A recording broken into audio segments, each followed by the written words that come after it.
Good morning students.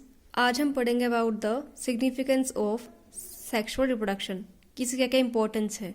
First point variations, यानी कि हमने कल पढ़ा था कि जीन्स में बदलाव आता है ड्यूरिंग द सेक्सुअल रिप्रोडक्शन। या इसमें क्या होता है कि आउट ऑफ 46 क्रोमोसोम बेबी के अंदर 23 कहाँ से आते हैं?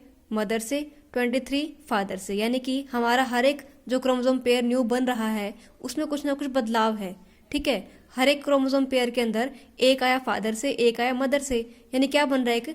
एक न्यू कॉम्बिनेशन बन रहा है। इसे हम बोलते हैं रिकॉम्बिनेंट्स। ठीक है, इसमें क्या हमारे हर एक जीन में कुछ ना कुछ बदलाव आ रहा है, इसे हम बोलते हैं variations. Due to reshuffling of chromosome and crossing over, sexual reproduction brings about variations in almost all the characters. यानी कि क्या होता है, हमारे जीन्स रिस्पॉन्सिबल हैं करेक्टर्स के लिए। जितने भी गुण हमारे अंदर है उसके लिए कौन रिस्पॉन्सिबल है? जीन्स रिस्पॉन्सिबल हैं। और जीन्स कहाँ होते हैं?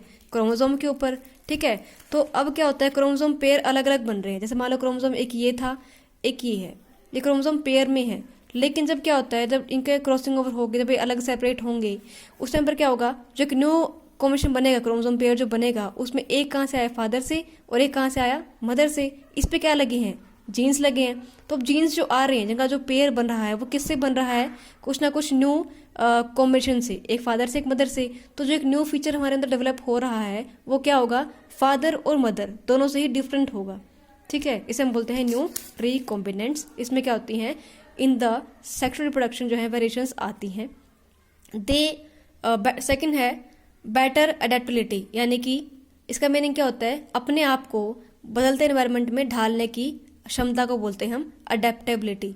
अगर हमारे जीन्स में बदलाव आ रहा है, वेरिएशंस हो रही हैं, तो विद द चेंजिंग एनवायरनमेंट अपने आप को हम चेंज कर पाएंगे, अपने आप को ढाल पाएंगे इजीली। तो इससे क्या होता है कि वेरिएशंस की वजह से हमारे अंदर जो है अडेप्टेबिलिटी की क्षमता जो है ज़्यादा रहेगी। Increase variability due to sexual reproduction is helpful to the organism in better adaptability to change in environment. कि बदलते एनवायरनमेंट में आप अपने आप को अच्छे से जीन्स चेंज हो पाएंगे, अपने आप को ढाल पाएंगे easily. Third, vigour and Vitality means, vigour means क्या होता है? हमारी फिजिकल और मेंटल हेल्थ को बोलते हैं। और ये क्या होता है? हमारी जिंदा रहने की क्षमता। ठीक है, तो हमारे जीन्स लगातार बदल रहे हैं, उससे क्या होगा? हमारी फिजिकल और मेंटल हेल्थ सेम सही रहेगी। और हम क्या, हमारा जो है सर्वाइवल रेट, जीने की क्षमता भी क्या रहेगी? ज़्यादा रहेगी, क्योंकि हम अपने आप को अच्छे तरीके से अडेप्ट कर पाएंगे। Fourth, harmful traits. इसका मीनिंग क्या है कि जो भी नुकसानदायक हमारे गुण हैं वो कैसे रहेंगे? दे आर केप्ट सुप्रेस्ड, वो छिपे रहेंगे। ऐसा क्यों? अगर मान लो हमारा फादर या मदर में से कोई एक जीन खराब है, ठीक है, तो उससे क्या होगा कि हमारा जो एक न्यू क्रोमोसोम बनेगा at a time of baby formation, क्या बनते हैं? क्रोमोसोम पेयर बनेंगे। वही 46 क्रोमोसोम होंगे, 23 पेयर बनेंगे। उसके अंदर एक क्रोमोसोम कहाँ से आएगा? फादर से, और एक मदर से। अगर बाय चांस हमारे किसी एक पेरेंट का, फादर या मदर का, कोई एक जीन खराब है, तो क्या होगा? दूसरा क्रोमोसोम, अगर मान लो ये फादर का ट्रेट है और ये मदर का क्रोमोसोम है, तो इससे क्या होगा कि जो क्रोमोसोम हमारे फादर से आया है उसके पास क्या है? एक जीन डिफेक्टिव है, एक जीन खराब है। लेकिन वही जीन जो मदर के क्रोमोसोम पे होगा वो क्या होगा? वो सही है।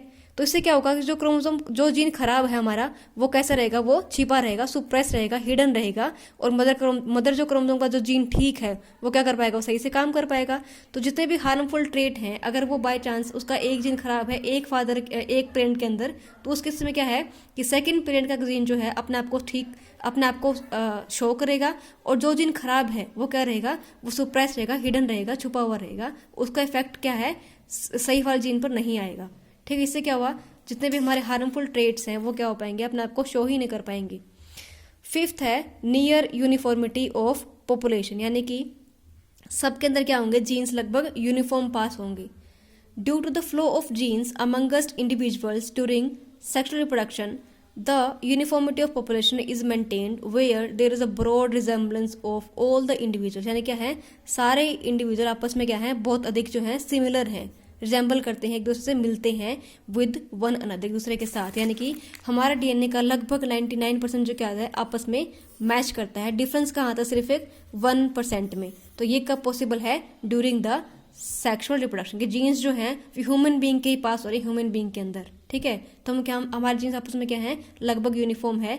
99% जीन हमारे क्या करते हैं? मैच करते हैं। सिर्फ डिफरेंस कहाँ पर है? 1% का। और डिफरेंस किस में हेल्प करता है? हमारे एक दूसरे को अलग अलग करने में, ताकि एक दूसरे को पहचान पाए इजिली। ठीक है, it help in the recognition and individuality, यानी कि हर एक इंसान अपने आप में एक डिफरेंट ही पर्सन है, हर एक इंडिविजुअल जो है वो अपने आप में कुछ अलग है, इसे बोलते हैं इंडिविजुअलिटी। तो ये 1% डिफरेंस किस में हेल्प करता है, हमारी एक दूसरे को पहचानने में, प्लस एक दूसरा जो एक तो इंसान है वो अपने आप में एक डिफरेंट है, सबसे अलग है, वो इंडिविजुअल है, ठीक है। देन इवोल्यूशन, इसका मीनिंग क्या है कि जीन्स के चेंज होने से हमारे किसी भी कैरेक्टर में, किसी गुण में बदलाव आना, इसे हम बोलते हैं इवोल्यूशन। तो जीन्स में चेंज होना से बोलते हैं म्यूटेशन, और जीन्स में चेंज आने से हमारे किसी गुण का चेंज होना, उसे हम बोलते हैं evolution. Genetic changes brought about by sexual reproduction play an important role in evolution of new forms. Example, monkey से हमारा बनना, यानी कि बंदरों से हमारा बनना, ये क्या है, इवोल्यूशन है। मंकीज में क्या हुआ, मंकीज में कुछ जीन्स एक्टिवेट थे, कुछ जीन्स एक्टिवेट नहीं थे। तो विद टाइम जब चेंज आया तो उसमें क्या हुआ कि जो जीन्स पहले काम नहीं कर रहे थे, जिनकी रिक्वायरमेंट है, वो क्या हो गए, वेल डेवलप हो गए। और जो जीन्स जिनका काम नहीं था और जो वेल डेवलप्ड थे, वो क्या हो गए, वो आगे आगे जो है उनका काम बंद हो गया, ठीक है। एग्जाम्पल, मंकीज में टेल थी लेकिन टेल का कोई फंक्शन नहीं था, तो विद टाइम क्या हो, टेल की पहले लेंथ छोटी हुई, फिर क्या हो, टेल बिल्कुल ही डिसअपियर, गायब हो चुकी है, ठीक है। तो मंकी से ह्यूमन बीइंग का बनना एक बहुत ही बड़ा एग्जाम्पल है किस चीज का, इवोल्यूशन का, कि जीन्स में कुछ चेंज आया, उसकी वजह से क्या हुआ, हमारे कुछ न्यू जीन्स एक्टिवेट हुए, और जो जीन्स काम नहीं करने वाले थे वो क्या हो गए, डीएक्टिवेट हो चुके हैं, उनका अब कोई काम नहीं है। तो वो जो जीन्स हैं, वो जो करेक्टर है, गुण है, वो क्या हो चुके, हमारे बॉडी में से डिसअपियर हो चुके। उससे क्या बने, एक नई ही प्रजाति बनी, एक न्यू फॉर्म बनी है, उसे हम बोलते हैं इवोल्यूशन। देन कल हम पढ़ेंगे about the difference between asexual and sexual reproduction. आपका होमवर्क क्या रहेगा, आपके 9 के 9 पॉइंट्स पढ़ के आने एक बार, ठीक है। आज के लिए बस इतना ही, कल हम करेंगे अपना न्यू टॉपिक शुरू।